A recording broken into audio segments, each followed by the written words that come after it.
Senin bir doktor var mı?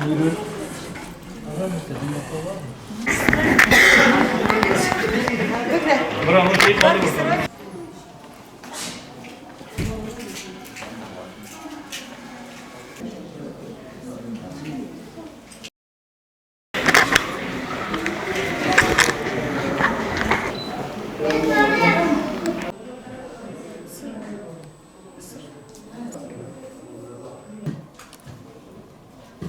Yes. Yok, bunlar kısaca bir şey.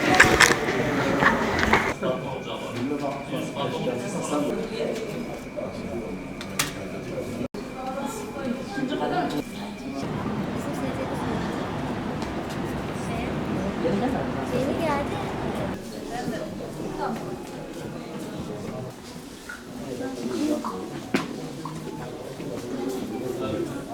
Fotoğrafçısınız zaten o güzel fotoğrafta. Fotoğrafçı da zaman. Bir oynar. Bana atarlar arkadaşlar. Zaten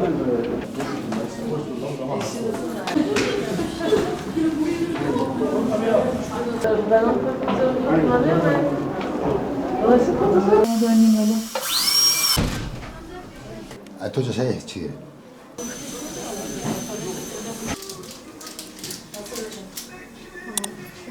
kapatma şimdi açık kalsın.